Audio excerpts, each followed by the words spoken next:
All right, guys. Our next guest is one of the biggest MMA legends and personalities in MMA today. He is a former UFC heavyweight champion. He is the handsome one. He is El Guapo. Bas Rutten. Bas, welcome back to Submission Radio. Yeah, hey, glad to be here. Excellent, and we're always stoked when you come on. Now, let's get to the tough questions straight away, Bas. You posted a picture of yourself after dinner last night, the other day. How was it? What did you eat? Oh, a lot of food. At that particular, what was it, ossobuco. I ate ossobuco and a lot of food. But a friend of mine made the same picture, and he says, "Look at how it looks, like how big I am." And I say, "My God, how is that possible?" He says, "Oh, it's the camera angle if you hold it low."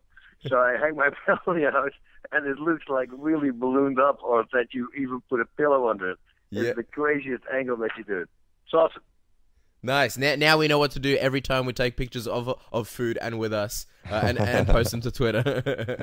There you go. Make it a nice selfie. We'll call it a belfie or something. Yeah. Patent pending. He's still in shape, everyone. Now, Bas, we thought you might have been putting on some weight because at the moment you're shooting Paul Blart Mall Cop 2. Is that right? And how's that going? It's going great. We're having a lot of fun here. I'm actually have the last shooting day tomorrow, and Thursday I'm back home. So I've been here off and on since May 1st in Vegas. Stayed here for like 4 weeks straight, and then I started going back and forth and back and forth. You know, and I had to do a lot of stuff. My daughter's graduation, had a graduation speech, had a meeting here, meeting there. You know, so with the car blasting upside down, and the last few weeks, I think I've been about 4 times back and forth each week. So that's a lot. Now, before we get to this graduation speech, because I'm sure it was amazing, this is the second movie that you've done with Kevin James, and people may not know this, but you were a part of his show King of Queens for a couple of episodes as well. What's Kevin like to work with, and is he a big fan of MMA? Obviously, he did the big MMA movie with you a while back, and how much does he know about MMA? Is he any good? Yeah, no, he knows everything about MMA. He and Joe Rogan used to watch Tankers fights when they were, when they were roommates. This goes all the way back. And so when I came to America, I think within 3 months I had a phone call from his management. They said, "Hey man, we would like to meet you, to train." And that's how it started. We became instant friends, So I know him 17 years. We've been doing a lot of little projects here and there, even with his brother. We did a whole webisode series with his brother Gary, also comedy. It was also fun. And then, like you said, King of Queens. I've been in the first Mall Cop. I was a zookeeper. I was the wolf. I played the voice of the wolf. So every time he gets me in his movies, it's awesome. It's always a great time to hang out with him and his whole gang, because he's got all these comedians around him. And it's just laughing. You laugh a lot and you have a lot of fun.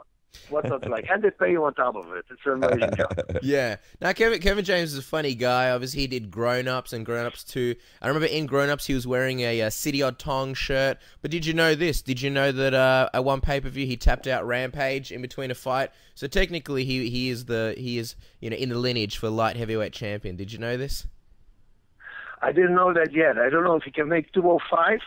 He was all the way down to 216 when he did Here Comes the Boom. Yeah. He's been doing it for a long time. And listen, everything that you saw in Here Comes the Boom, when you see him punching, that is not sped up. It's not, it's all his own speed and power. This guy is a really powerful guy. Also, the slam at the end of the movie, I always tell these people, because, some people, when he lifts Krzysztof Szczecinski, when he lifts him up, you have people in the audience started laughing like, yeah, right. Well, he did this in front of all the extras there. And he says, "Guys, we're going to use a cable in a bit, but I just want you guys to see this." So he told Krzysztof to get him in an armbar, and he just lifted him up, brought him above his head, put him back, and then he lifted him again up. He says, "I just want everybody to know that I can really do this," before people are going to say, "Oh, it's because of the cable." So he's very strong. He's a very powerful guy. Well, it's good that you brought up that movie, because I was going to ask, that victory dance that you do in the movie, where did the inspiration come from? Is that your real victory dance? No, it wasn't. The script asked for a crazy dance, and in Holland you have these, they call them gabbers, and these are all bald guys, and they go out and they dance on the music, like the crazy music. Yeah. And that's the kind of dance they do a little bit, like really weird, they flip the hips forward backwards on the feet. And I go, man, that will be it. I think that's the crazy dance. So I just watched a bunch of videos like that, and then I start putting one together. Now, Bas, obviously you mentioned the graduation speech. Tell us a little bit about that. Well, it was not like at the graduation. It was like a week before. They, they keep the kids busy. They do a barbecue all day, and then they have people coming in. And every year they had some guys, police officers come in. But if you as a police officer tell them not to do drugs and don't drink, then it never has as much effect, I think, as when you have a guy who's been there, who's been crazy, and who's, they just saw a video clip. So I had 3 other kids. I started off with a clip of me fighting, and then you see me doing Cartoon Network, and little clips here, a Punk Payback, and of course little parts of the movie, and then Inside MMA and Access TV. So, and then I started telling him about my life, that I went through a lot. I was a very sick kid. I had horrible skin disease, very bad asthma. I didn't have a lot of friends. I got bullied, and then, but I realize now, being at this age, that all these, God gave me those, diseases at the time, and I saw it as a bad thing. But I always think now, would I have become a fighter if I wouldn't have had eczema and asthma, as hard, as heavy as I had it, because, they were always picking on me. So I wanted to start paying back, and then finally I got in a fight with the biggest bully in town. But, now I was training for 6 weeks or 2 months at Taekwondo, and I knocked him out. And, and then every time when I tell a story like that, I tell these guys, what did you learn here? Okay, so first of all, you learn people only go as far as you let them, And I'm saying, I don't mean start knocking people out. I'm not saying that. You guys are young adults, you should do it with talking. But people will always push. You have always these bullies around, and they will keep on pushing. But if you stop them right away from the first time on, you say, listen, I don't like it when you talk to me like that. Most of the time they move on to somebody else. And then I tell them about other bullies in life, which is alcohol and drugs. These are all same things. They pick out the weak people. And if you're weak and the bully sees that, he grabs you, and as long as you can control it, then it's okay. But once it starts controlling you, you're having a problem. And, I touched very light on those things. I think if I'm going to keep it too much, if I give it too much talk, it's like a used car salesman, if it's good, it's good. I don't need to keep on talking. But I figured, if I let them see it as a bully, as it works, then hopefully they're going to realize, wait a minute, yeah, it does have a control over me. Because I do know that a lot of these kids already have a problem. They go drunk to school. And not drunk to school because they want to be drunk at school. They go drunk to school because they just want to feel normal again because they're alcoholics already. And we're talking about 17, 18-year-old kids. It's a very sad thing. So that means they've been driving drunk, a lot of heroin has been doing, it's a very scary world out there now for the kids. So, and I just talk about my life experience. And then every time, I come back to it. I say, well, omens, you can train everything. Everything is a habit. If you have a bad habit, you got to make it into a good habit. And I went from when I was a little kid all the way till what I am now. And then all the life lessons on the way I talked about. Very, very nice, Bas. And apparently, there's been reportedly a lot more knockouts in the area since your speech. So I think you did a very good job. As long as it's bad guys, that will be good. Bad guys are going down. Bad guys are going down. Bas, speaking of drugs, there's been a lot going on in MMA now that TRT is made illegal. And one of the results of that is Chael Sonnen suddenly retiring due to the issues that he had to come off TRT. What were your thoughts about this situation? What I think of that situation? Yeah, Chael Sonnen retiring, obviously, and him having to retire because of it. Well, it's smart because he couldn't do it without it anymore, and his own production is really low right now. So he just made a decision. He says, listen, I know it was on the list, but I do have to use it if I want to have kids, So I guess that he had to make a big choice, and there was no more fighting, And that's a heavy one for a fighter, especially for guys who can talk as he does, because I guarantee you he was going to make a lot of money on that fight. And so is Wanderlei Silva. So I think that once you need TRT, you shouldn't fight anymore. You should stop. You know, it is illegal. It is pushing it. They allow you 4 times the amount, and in some states even 6 times the amount as a normal person. So then you 4 or 6 times you have more in your system than a normal person. You can't tell me that it's not cheating. I don't know if they can bring it up to a level of 1,000, what apparently everybody has, or around that, between 500 and 1,000, and you stay under that. Still, if it's yours, it's not your own body. But then I can understand, you know. Or once you start saying, to 4 or 6 times more, and then guys getting clocked with 16 times the amount, I go, dude, what are you taking? That's got to be an insane amount, you know. So I think it's time for you to hang it up. So, I mean, that means that if you get caught, that you just used something at that moment. And so if you get a P-test back and it's high, well, that means that you within 5 days of there, you probably used something, you know. And then I go like, okay, as a fighter, once you have to start sitting up like a week before the fight, that to me, that sounds insecurity. You know, that's why I always said, you don't need it. Plus, on top of everything, just be happy with yourself.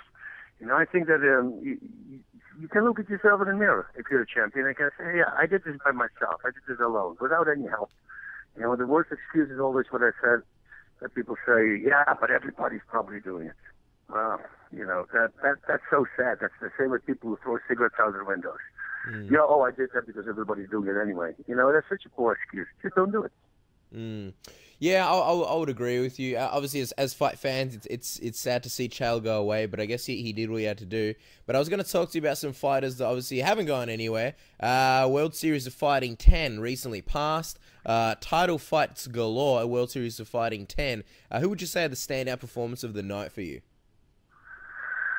Glenn, of course. I thought that was an amazing fight against Kanyan. I mean, he didn't even get tired. I mean, when he walked back in the first round, we looked at him and thought, he's not even breathing, this guy.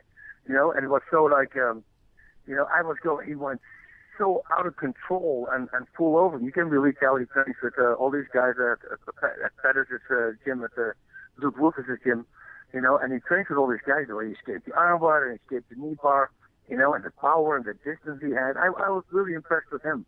You know, but I think on the main card, Jessica Aguilera, I thought she was doing an amazing job. You know, I used the same analogy there also. I said, well, she was hitting us so hard so many times. I said, it's a 5-round fight. Let's hope she's not going to run out of gas. How many times do you see that?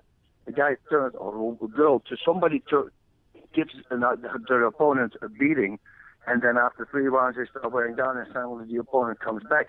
You know, so we were kind of, you know, also with Glenn, we thought that, is she going to punch himself out? What if he cannot finish this round? Is she going to be okay in the 3rd round? You know, these are all questions because it's 5 rounds. And it was just purely in the fight.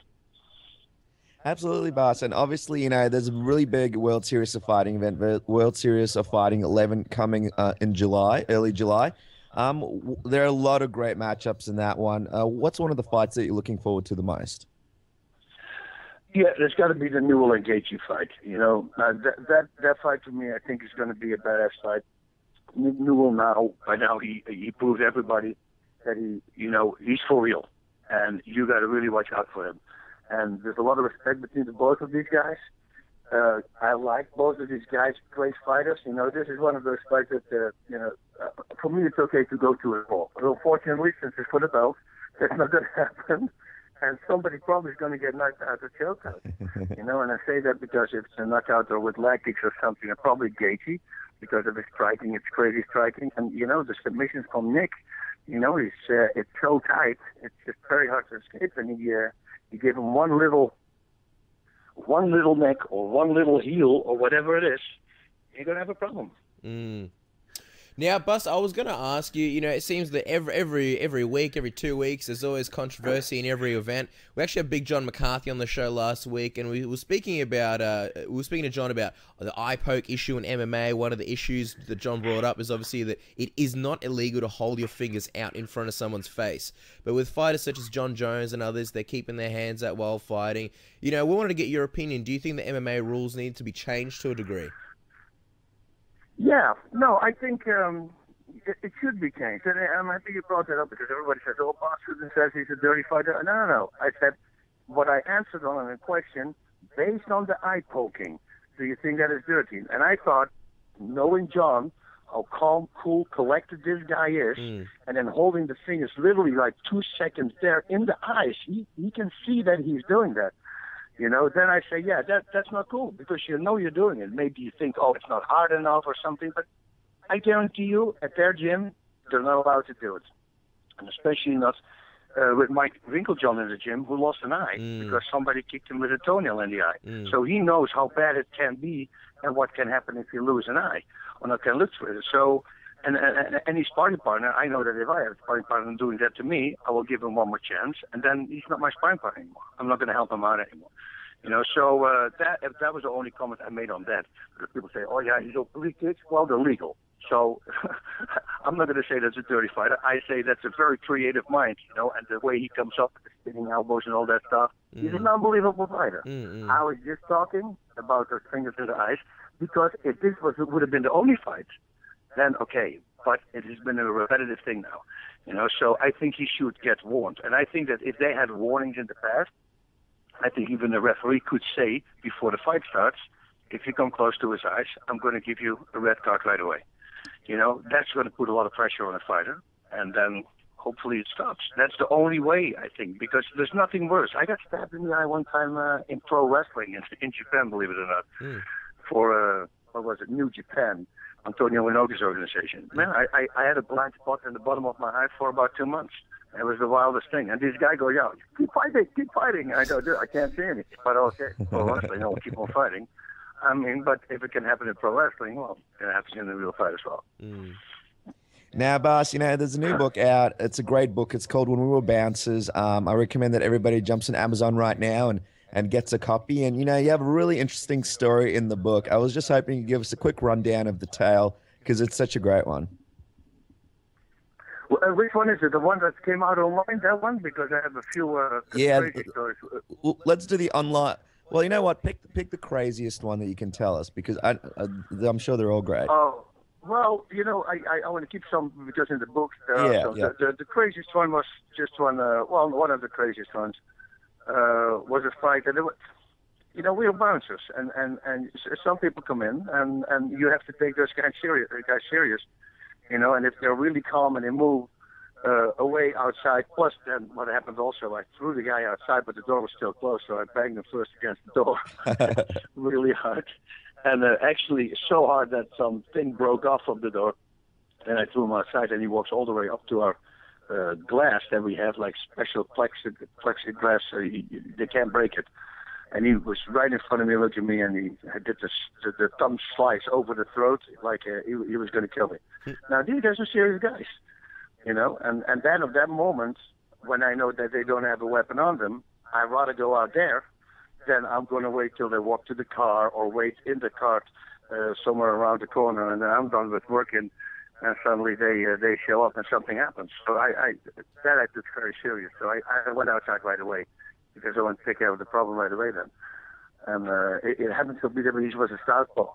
And he loaded his punch up. I guess he was really angry. So before he loaded it up, I already kicked him in the head. And he was down. And that was a scary moment. That's fun. Those moments where I always say that could have made my life a complete different life. Because he was sitting on his knees. He was really messed up. His lip was already hanging down. And I wanted to kick him in the head, because I was still thinking about the death threat he made.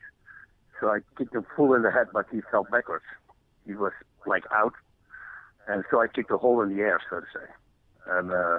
And that's when I realized I was wearing steel toes, you know. So I go, oof, yeah, if that would have been connecting, you know, I would have killed the guy, you know. Then I probably would have never been here. I wouldn't have been a fighter. I would have been in jail in Holland, you know. So, yeah, those moments are lucky moments. Hopefully people hear a story like that, other bouncers, and maybe when they're wearing steel toe shoes, you know, those are the things you have to watch out for, man. Because, you know, when you get really angry or weapons get involved or death threats, you know, you take it always to another level. And then scary things can happen. It's crazy how 1 second can quite literally change your life. So for any bouncers listening, don't wear steel shoes, you know, wear flip-flops or thongs or something like that. But well, as a bouncer, no, but you just kick the leg. Why would you kick the leg? Yeah, yeah. I was gonna say, Bas, we told everybody you were coming on the show. We opened up the floodgates for some fan questions. Everybody had some questions for you, so we'll go through a few of those. Now, Joey Jojo, he wanted to ask you, what would you say, in your opinion, was the most devastating liver shot you landed in your MMA career? The most devastating liver shot? Yep. There was Jason DeLucia. Yeah. Yeah. I knocked him actually down 3 times with the liver shot. And the last one, I didn't feel any impact to the body. And that meant that he was just breathing in. So he wasn't flexing, and I felt my whole hand slide through his belly. And then when he went down, I go, yeah, okay, he's not going to get up with this one, because that's the magic spot. When you hit him when they're breathing in. And that was so hard that he was peeing blood. Oof. Afterwards. They had to take him out at the hospital, yeah. So, yeah, that was definitely the hardest. But I had a really good knee to the solar plexus and to the ribs against Suzuki. You can see that online when I knee him, and then the camera zooms out, and I think his feet land like 4 feet away from me. I knee him through the air. Wow. Yeah, that was a gnarly knee as well. Let's not forget the amazing liver shot on Sports Science that destroyed that guy's organs. Now, Sean Off would like to ask. Well, it's a little bit of a statement as well. He says there's been so much talk lately that Pride was run by such evil people, that they were all on drugs, fights getting fixed, forcing guys to do things, and it seems like a lot of fighters have been Pride bashing lately. He just would like to know, from your perspective, how good or bad was it being a part of Pride? I loved it. I loved every show. It was amazing. Once you have a small show, and that's 45,000 people are considered a normal show, that is something really special, We're doing another show, in front of 91,500 people. That was the craziest thing. It was outdoor, and all these fighters, great fighters. I have such a great memories from waking up in the morning, just everybody's up early with the jet lag coming from America. So breakfast at the Hilton. Breakfast in the Hilton, you can ask any fighter who was ever in Japan fighting for Pride. That's the best. This is the best breakfast. Everybody would sit there, take their time. We would have whole stories that we would be sitting at the table for 2 hours. And all the fighters would come and join because it was always fun, the cracking jokes. And then, I get another pineapple juice, a fresh pineapple juice, or a carrot juice, It was amazing. We had a really good time there. Everybody was met, so many friendships that developed there in Japan. It was awesome. I really had a great time there. Yeah, it's the little things, We'll always remember the pineapple juice about Pride. Now, but Bas, Thunderlips wanted to ask you, how close were you to fighting Wanderlei Silva back in Pride, and what are your thoughts about the difficult situation he's been involved in at the moment? Well, we were pretty close, I thought. What happens, that was that show, the 91,500 people. There was Dynamo or something, I forget the name right now. Anyway, they needed an opponent for him. Now, I was at the time, I didn't do any ground, but I was just training for the last 6 months Thai boxing, and it actually went really well. I was getting very strong. And I told him, I said, well, since this is an event where you have Pride fights and you have K1 fights, I would love to fight him, because they asked me if I wanted to do it. I said, I would love to fight him, but no Pride rules. Let's do K1 rules, but with the Pride gloves. That's what everybody wants to see anyway. They want to see us beating the crap out of each other, in a striking war with Pride gloves. And they said, okay, well, let's ask. And then it never went through. And it wasn't because, the conspiracy theorists, Wanderlei is scared. Wanderlei isn't scared of anybody, man. Yeah. This guy fights everybody. So that was really not it. They just went with a different opponent, and it didn't happen. And, what is happening lately to him, it's a shame. This is going to be a tarnish on his career. I talked about it on Inside MMA last Friday with Dana White. I was live here at the offices, at the UFC offices.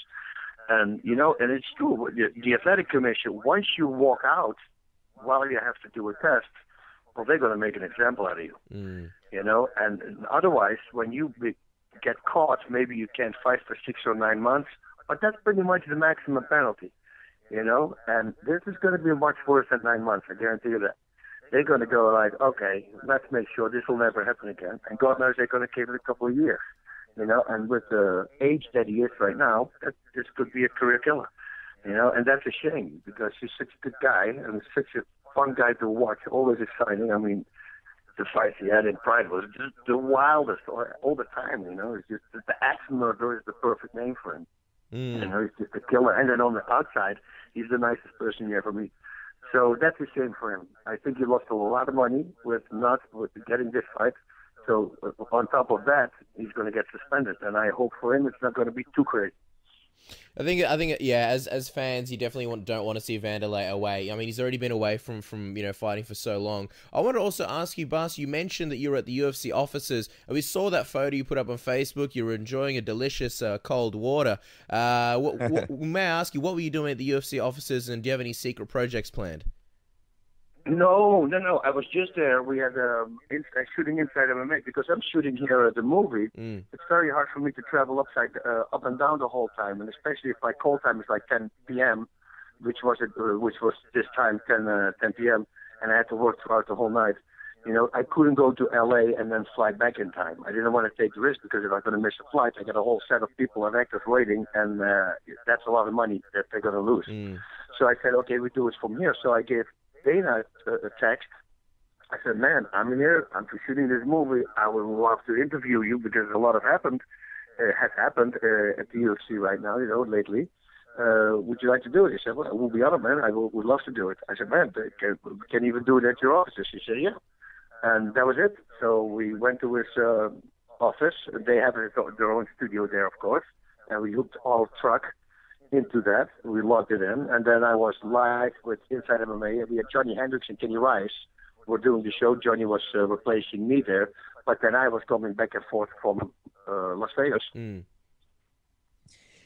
Now, Bas, we got one final fan question, then we'll get on to the tap out round. Tom66 would like to know. He says, Forrest Griffin spoke about some of the health issues that he's had after doing TRT. Do you think that some of the fighters that were on TRT will be able to return to the form they were at before doing TRT, or do you think they might have some issues like Chael did getting off TRT and returning back to form without it? Yeah, you will have it. It depends if you really overdid it. There are some fighters that suddenly have a super low testosterone level, and they are going to have a problem. We had a doctor on our show and Inside MMA, and he was telling me, he says, eventually it will come back.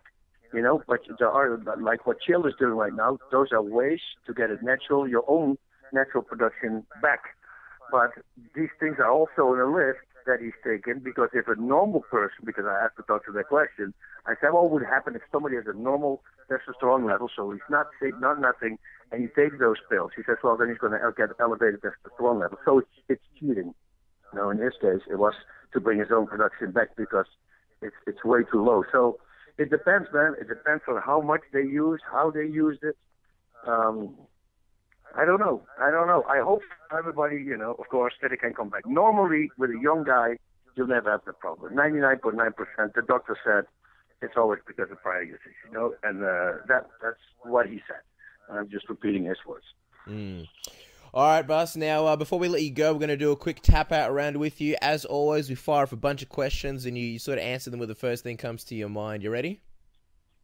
Okay. Alrighty. So, Bas, will we ever get to see you commentate a UFC event? I think fans ask us to mention this every single time, you know, they find out you're on the show. Oh, never say never. You know, listen, they have a great commentating team, but if he for fun says one time, hey, you want to jump in? I'll jump in. I would love to. Now, Bas, you invite us over for dinner. What do you cook up as your signature meal? Oh, it depends what you guys want to do. You want to go French cuisine, or do you guys want to go just barbecue? Because I got it both, you know. So at home, like I make a butter. It's a Rutten butter. It's really good, and it's a garlic butter that beats all other garlic butters out there. Everybody when I go to parties like 4th of July or to a Thanksgiving party, I'm not allowed to bring bread and the garlic butter anymore because nobody eats the turkey anymore because everybody gets filled up with that stuff. But I start off with that. Later on, we can use the butter also on, you know, whatever, ribs, meat, steaks, chicken. I got really good marinade that I use for that. And at the end, you know, it's always good to have a nice, good ice cream. Get a good ice cream with a sabayon sauce, which is a warm sauce that you make with the liquor and with sugar and with egg whites, and that goes over the ice cream, and they're really good. Bas used to be a chef, and that's not a joke for anyone who didn't know. Bas, most awkward date that you've ever been on? Tell us about that. I'm sorry, what more? The most awkward date that you've ever been on, if you've ever had an awkward date. Most awkward date. You know what? I was telling this story yesterday. Yeah, this is really funny. I go with my wife, who's now my wife. We're 22 years together. This is when I fought in Japan for like a year or something, or less, I think 6-7 months. We go to Amsterdam. Now, believe it or not, I never had been to the red light district before, and she was never there either. So we said we're going to check it out because it's a real fun place. It's a safe place because that's why tourism go there. They make sure that there's a lot of cops, and it's fun to watch because you see these ladies behind the windows, you know, and then you can knock on the door and you can go in there. They close the curtain and you can do your business. That's how it works there. So I'm walking there with her, and this is the God honest truth. And these girls start knocking on, like girls, multiple, knocking on the windows, going, "Hey, boss, how you doing?" And that was pretty awkward. And my wife looked at me. I go, "I swear, I have never been here before." You know. And what happened was that one of their, well, there's no great way to say this, pimps, fought with me on the second Tanker show. And because he was a shoot fighter as well, from Amsterdam. And he fought, his name was Joop. He passed away, too bad because he's a really good guy. But anyway, he fought there, brought back the magazines with him in it, but because he was in it, I was in these magazines as well, and he was talking about me. So these girls recognized me from the pictures in the magazines, and that's why they started knocking on the window. But it came out really bad. Oh, man, yeah. Were you sleeping on the couch that night? Be honest. No, she believed me. She believed me because even if it would have been 40 before the time. And I told her, I said, "Listen, I always said this to my friends. You know, I don't have anything to lie about. I wouldn't lie about that kind of stuff. You know, I mean, have you been here before? You know, I did a bachelor party there one time, but I was coming in the evening with Peter Urs and all these guys." And I don't even remember that whole thing, you know. We went here to the banana bar or something, I believe. Now, Bas, we're borrowing this question from one of your fans, Hakim Mustole. He asks, if you could face anyone in MMA these days, who would you pick? To fight? Yeah, if you were still fighting, if you pick one person from MMA these days, who would you want to fight? Oh, man. Well, first of all, I would fight at 205, so I would have a big problem with picking Jon Jones because he's a great wrestler, and he really knows how to use his distance. And striking-wise, you know, you got to fight this guy inside. But once you're inside, he is really good with wrestling. And let's face it, my wrestling always sucked because I was on the ground, I could defend myself. But nowadays, you know, once you get down and then with his length and, you know, so, yeah, that would have been a problem. Still, you know, if I would fight, people always say, well, who would win? I say, I would win. You know, I would always say I would win. I think it's the dumbest thing for a fighter to say, I don't know if I could really win that fight. I think you have to be 100% with your mind going into the fight that you're going to win the fight. There cannot be any doubt, you know, and just because of that, that's why I say, I'm probably going to win the fight, but that would be a tough one. Yeah, of course. Now, Bas Modulus, another one of the fans. Now, here's a fight where you wouldn't necessarily have to make 205. Modulus wants to know: would you consider coming out of retirement if a fight with Steven Seagal was offered? You know, it's my knees. That is a big one because right now I cannot train anymore, but I don't know if I need a lot of training for that. So I would, as long as I get in really good shape, I think my muscle memory in my head and, you know, my mind will always be there. Knows the technique still. So, but the fact is, it's very hard for me to train. Everything hurts a lot. I don't have a lot of power in my right arm.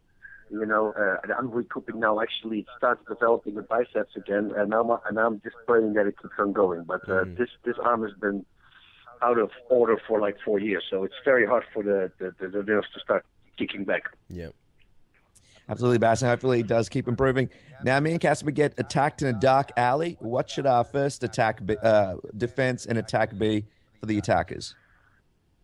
Yeah, well, there's a lot of questions again. You know, without weapons, kick to the pills. I mean, it's really like that, and maybe throw a punch first, preferably a hook, because a lot of people, you know, they don't move back on a hook as much as on a straight punch. So they will stay more in range, So a nice left hook and then a full kick in between the legs. That should go out to the first one for sure. If you have multiple guys, yeah, the first one needs to go down really, really freaking hard. Okay. And that will do it. That will do it. And last of all, Bas, who's winning UFC 175? Can we get a Bas prediction? Chris Weidman or Lyoto Machida? We were talking about it last week. That's going to be such a hard fight to call. It's can Weidman take it to the ground? He might the first round, but can he keep doing it? But then again, Weidman keeps impressing me the whole time. Striking wise, I think Machida is more seasoned. He has better distance, and he's really freaking fast.